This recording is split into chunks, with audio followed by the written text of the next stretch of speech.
Okay. The two things that Taylor said that I wrote down were safety is not a commodity. My request for it should not be a threat. And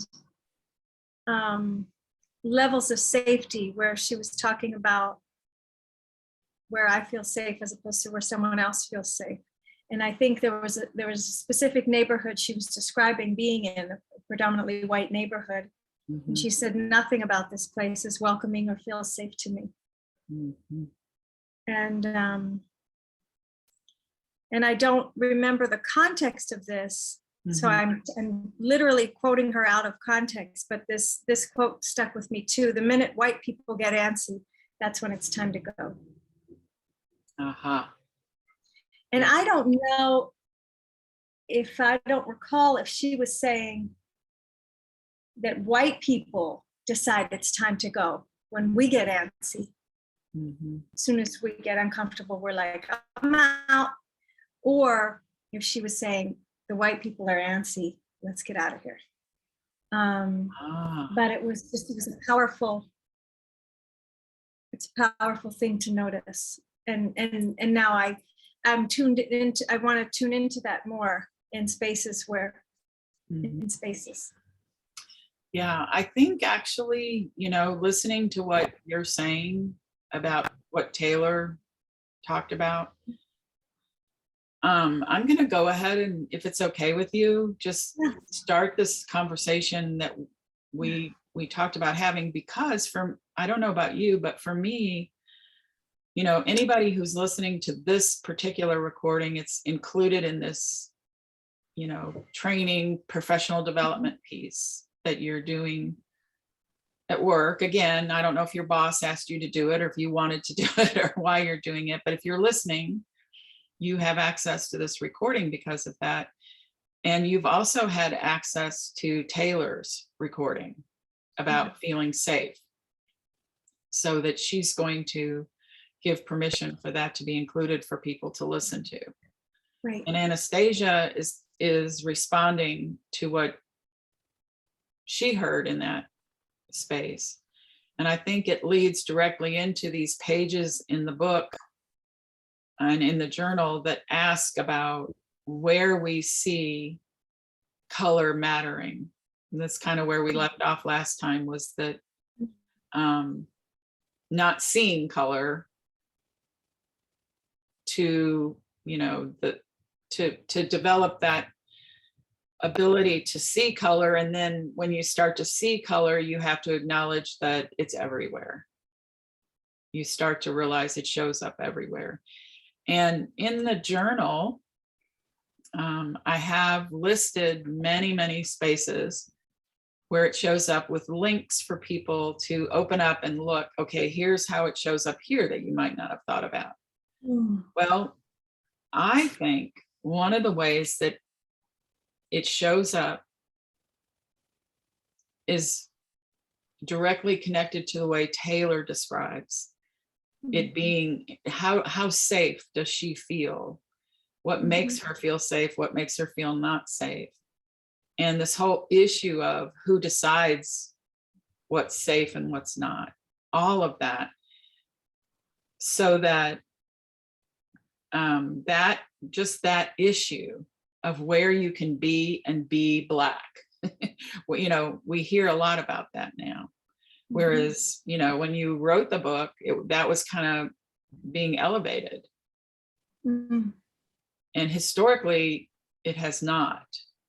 White people have not been singled out publicly and, caricatured even. So as an example, you look at the halftime show at the Super Bowl this weekend, and you see the new memes that have come out with pictures of the performers, and then that caricature of the woman who called the police when there were Black people trying to have a barbecue in a park. Oh, right. So I was wondering if you could roll all of that into, how this little girl, she's you know, she's going to grow up and start to see. She does see color. So what is she going to see? Well, possibly nothing if no one draws their attention to it. You know, one thing I'll say, just as a behind the scenes kind of a moment, I love that you characterize her as a girl, and often she's characterized as a girl, and often the child is characterized as a boy. And it's funny, people just see who they see. Like when Jackie Woodson reviewed it in Oprah magazine, she referred to a little boy in the back seat of the car. And oh my gosh. And so I'm so glad you said that. Yeah, and so I say it not to correct, because I never named any of the children in the first 4 books. Yeah. And the only reason the child in Death is Stupid looks like a boy is because they're wearing a suit. Right. And I go ahead and I gender that child in their clothing and in the pronouns.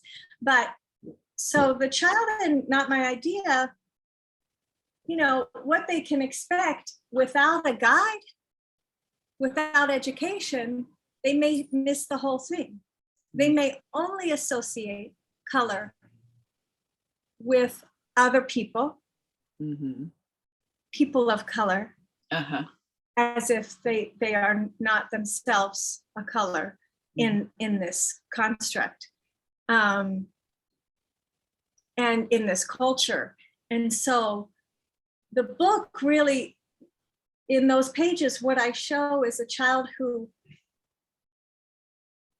is unbothered by the police sirens outside of their vehicle because their car doesn't get stopped regularly or ever. And a child who is unbothered in a store, a child who can wear their hoodie up in a store and think nothing of it. No one will say, put your hoodie down. And they don't probably even notice. You may or may not notice signs. Like there are places in New York where the sign will say no hoodies. Oh.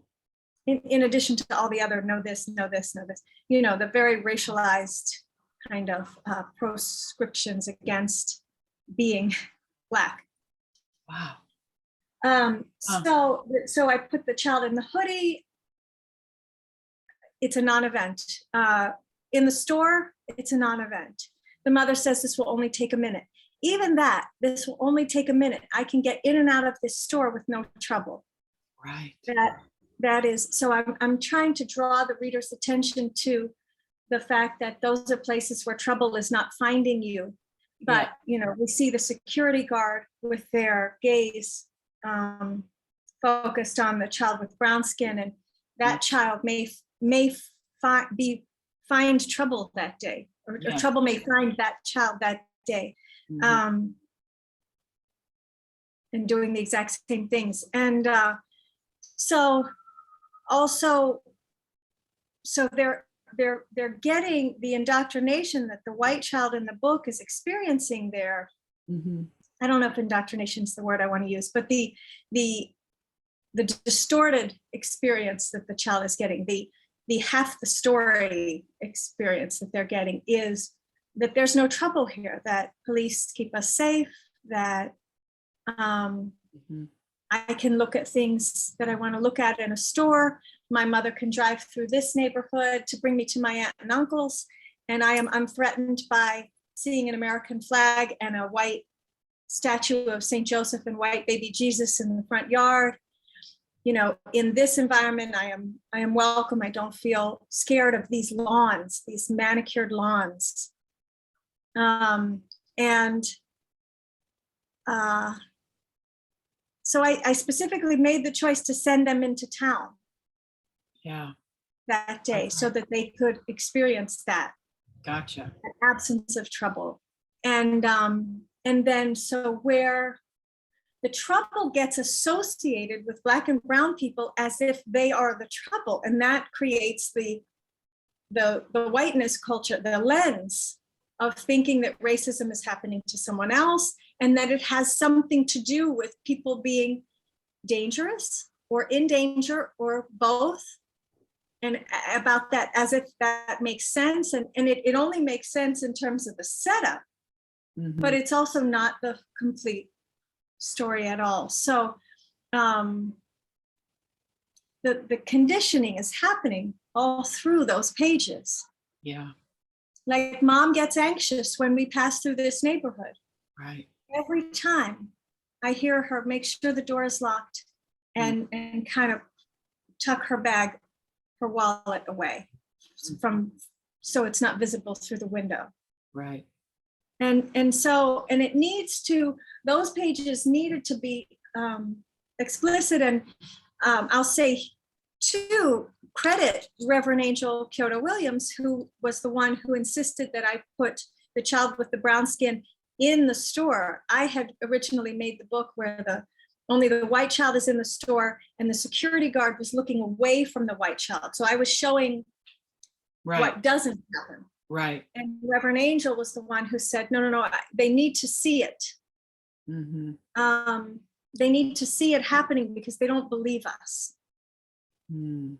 They don't believe us that we get followed in stores. And so, and then when I gave Reverend Angel the book after it was made, she turned to that page immediately and pointed to that smaller child who was Black and said, that's me.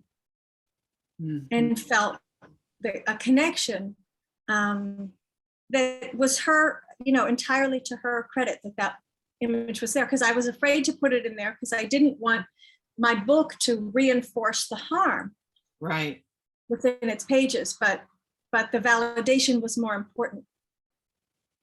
Yeah, when they see us. Yeah, it's yeah, and I think that it's really easy to say that, well, that used to be true. Like it's not happening anymore, as if those spaces are safe now and they weren't before, until you look around at, as I just mentioned, these caricatures of white people, especially white women, who, I've heard people reference as Becky or Karen, or, these very caricatured, humorous ways of addressing a really devastating. Yeah, deadly, yes. And so I think that people who are listening to this and have looked at your book might say, well, so now we're calling that out. And they may have one or two or three responses to that. Maybe they think it's not fair. Maybe they say, well, what, she didn't feel safe. She didn't feel safe, so she called the police. Isn't that what you're supposed to do? So, and then you have, these other areas that you mentioned, like the manicured lawn and the white Jesus and the child in the store that's being observed or not observed, and where trouble finds you. So people have so much public knowledge now of that kind of interaction. And then the next layer for me is things like these laws that are now having to be passed so that Black people can wear their hair, in certain ways at work and in schools. in the military. Yes, exactly. So for me, that's another layer I wanted to peel back for people when they're reading this book and say,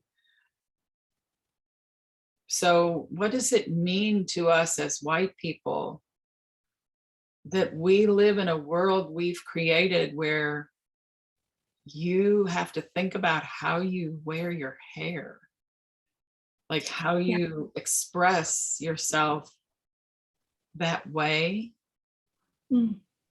How very basic that is. Yeah. So, And how personal, yeah, how the salt on your skin. yes, Like, one of the things that Taylor said is, I quoted, the fact that I had to lay dormant to preserve someone else's safety. yes. Something that she Mhm. said.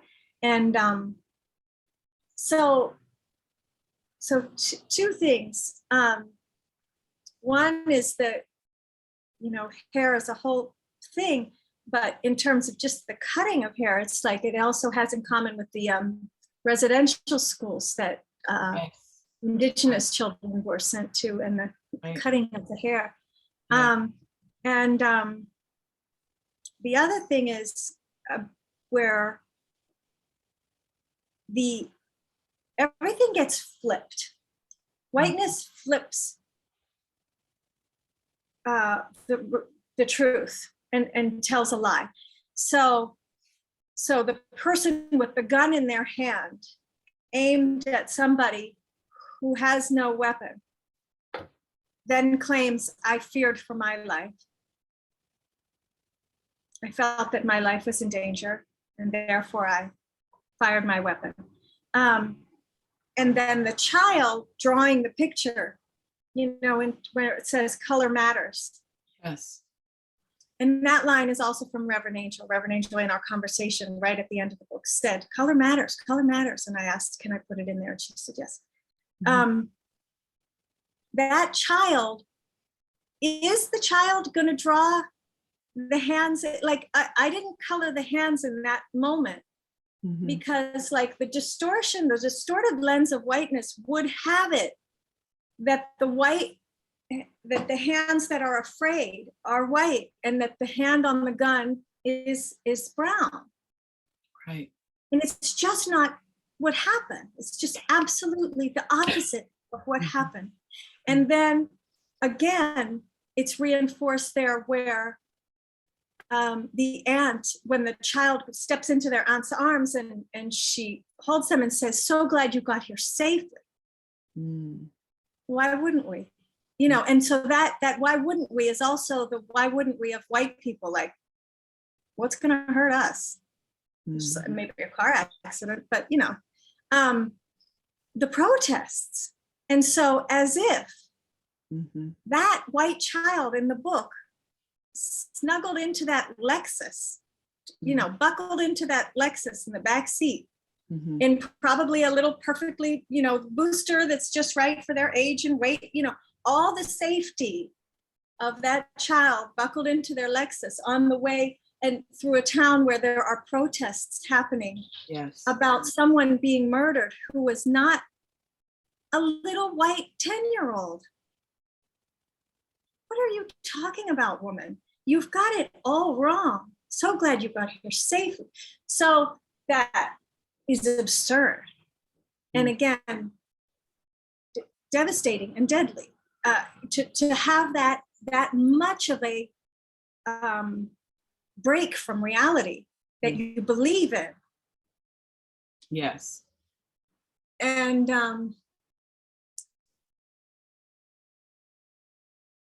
yeah, did I answer the question?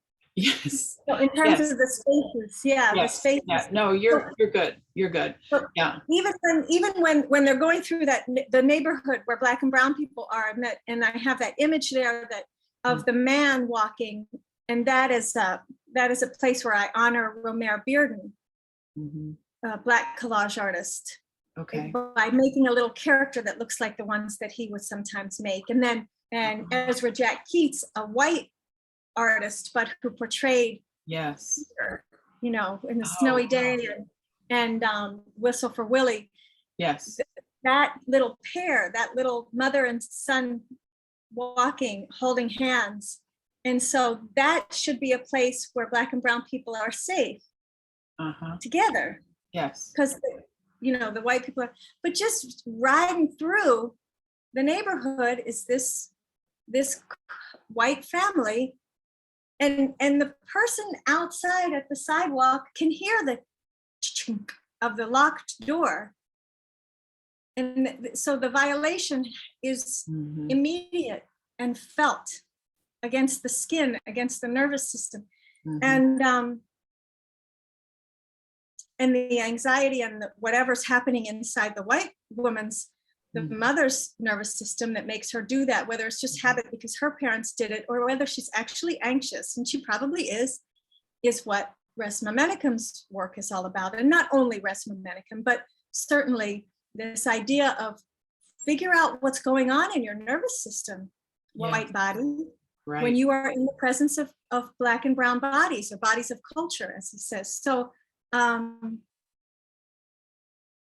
think those are the main places where there's an interaction.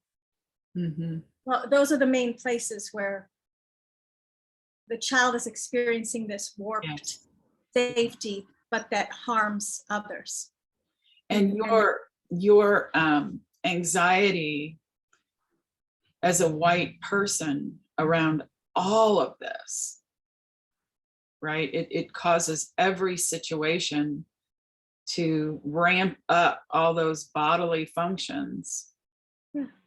And then the next thing you know, we have all manner of problems occur. Yeah. All based on this question of safety. It's, Who's safe? that, yeah. And that when you wear your hair in a big old, what I used to call, Angela Davis afro, I just, I remember as a young girl just thinking, oh, I'm so in love with you. I thought it was so beautiful and enchanting and wonderful the way she was in the world. And if her hair was part of that, so be it, And it's funny how, I did not experience the fear of that as a white girl or a white woman. And so I didn't have to feel that in my body. I have the opposite feeling, that you're describing. So that when I'm in a situation where I can feel what Taylor's experiencing, Right. And I feel more that, well, that's the person who's in danger. Right. That's the person who could suffer. That's the person who could end up dead. Yeah. And that's the person who can't wear their hair a certain way, or that's the person who goes to church and they're surrounded by Black people, but the face of Jesus is white. There's so many distortions, and I love your characterization that I've heard you use so many times about the house of mirrors. And I think that this is, for me, I would love to make this a good stopping point, unless you have more to say, because I think taking all of this in for someone who's going through this book, you did such good, careful work in the art, especially that you've described. I think go back and look at those pages again if you're doing this book study. There's so much there. And then look around and remember the color matters. Band-Aids now are available. Grounded. Yes, exactly. And crayons made by Black women who took the time to create the authentic colors, not Crayola. A white-owned corporate company who produces multicultural crayons. What's the difference in those? Because there is one. So all of these things contribute to safety. I wanted to share one experience with you that I remember loving in the art of the books was the coloring of the skin in the books, because something I've experienced and other teachers may have too is that you have Black children in your classroom who are drawing, and for lack of either resources and materials, but in my case, I provided them, but unless prompted, they do not represent the skin. Then, and these are Black and brown children. Right. And I think, you know, there's the house of mirrors, right? You know, why, what is this really? And if you're working with white children and you never introduce the idea that there are many skins to be in, even at that elementary level, it's the whole story. Mm. You know, so I wanted to emphasize that. Mm-hmm. And, Yeah. you know, it brings me back to your first statement about, you know, it's interesting that Michelle identifies and projects this as a girl, and then other people identify and project other gender identities. And that's a great thing for me to think about, you know, to recognize and think about. So any last things you would want to say in response to all of that? I think this color matters piece is such an important part of the book. Yeah.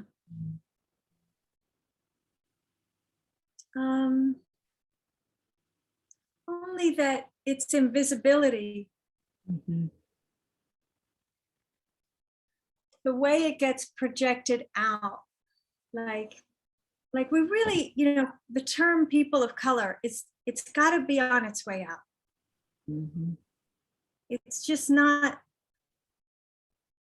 it contributes also to this framing of racism as something that is happening to Black and brown people, rather than something that is being upheld and clung to by people who are in white bodies, or proximity to whiteness, or invested in white identity, white racial identity, racialized identity. And, you know, when it gets taught, it just reinforces this, this looking down, Mm-hmm. and othering, Yes. and not being able to see yourself. Yes. And not being able to see a space, this is the last thing I'll say then, not being able to walk into a space, see that people are uncomfortable, see that people are suffering. And I'm thinking of like the entire space of society. Right. And be able to go, oh, it's me. I stepped into the room and the laughter stopped. Mm-hmm. The shoulders stiffened. Mm-hmm. The language got more formal. Mm-hmm. It's like I'm having my whiteness endangers. Yeah. And so you know, what has weaponized me, and how do I you know, work with that within this structure of just this body, but then in terms of their structures. Yeah. So I don't have that effect, because, and also I don't have to be in that space. I can stay out of spaces that want to be Right. Black joy. And, you know, if you love me, let me be.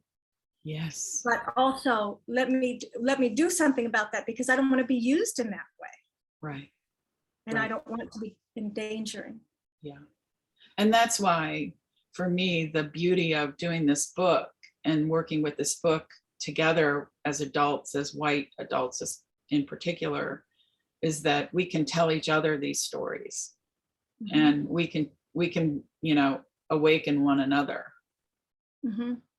And support that process. Yeah. So thank you for that gift in this book.